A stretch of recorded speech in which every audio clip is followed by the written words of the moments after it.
Guys, जैसा कि हम सभी जानते हैं कि हमारे प्रधानमंत्री जी श्री नरेंद्र मोदी हिंदी में भाषण देना पसंद करते हैं और उनकी हिंदी में पकड़ भी बहुत अच्छी है। लेकिन अमेरिकी कांग्रेस में उन्होंने 45 मिनट लगातार अंग्रेजी में भाषण दिया।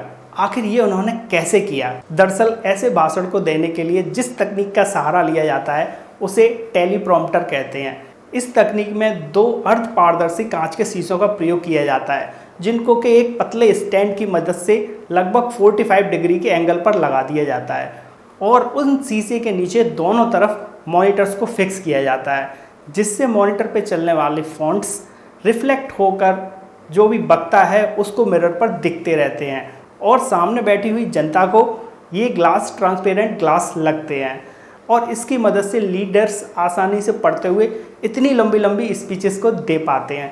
क्या आपको ये फैक्ट पहले से पता था? अगर नहीं पता था तो हमें कमेंट बॉक्स में ज़रूर बताएं। गाइस, आजकल किसी भी प्रोडक्ट को खरीदने के लिए ई कॉमर्स साइट का प्रचलन चलन पर है और उन ई कॉमर्स साइट में भी सबसे ज़्यादा टॉप पर है अमेजन। लेकिन अमेजन के लोगों में कभी आपने एक चीज़ नोटिस की है कि अमेजन के लोगों के नीचे एक टेढ़ा तीर लगा होता है? आखिर वो टेढ़ा तीर क्यों लगा होता है, उसका क्या मतलब है? नहीं पता? तो आज हम इसको बताते हैं। अमेजन के लोगों में आप गौर से देखिए तो जो टेढ़ा तीर लगा है वो ए से जेड तक जाता है, मतलब ए से घूमते हुए जेड तक जाता है। इसका मतलब है A to Z. It means Amazon पे ए टू जेड सारी चीज़ अवेलेबल है, सारी चीज़ आप वहाँ से परचेज़ कर सकते हैं। क्या आपको ये फैक्ट पहले से पता था? नहीं पता तो हमें कमेंट बॉक्स में ज़रूर बताएं।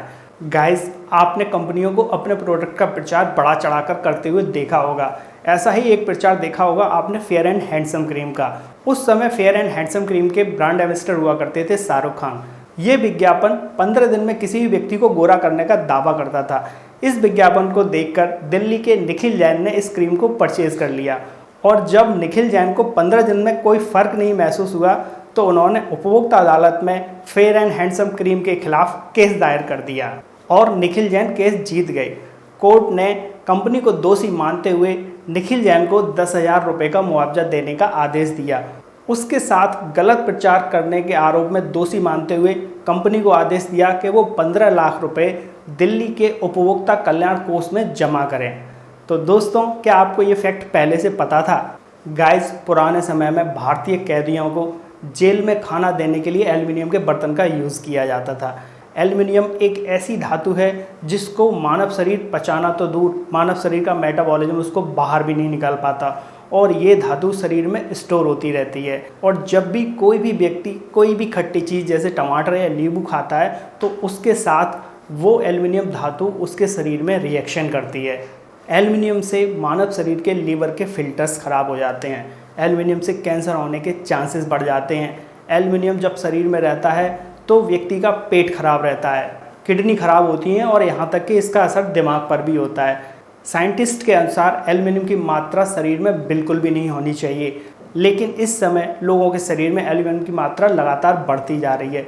उसका कारण है कि हम अनजाने में एल्युमिनियम के बर्तनों का यूज़ कर रहे हैं खाना बनाने के लिए, चाहे कुकर हो, भगोना हो या फिर कढ़ाई हो।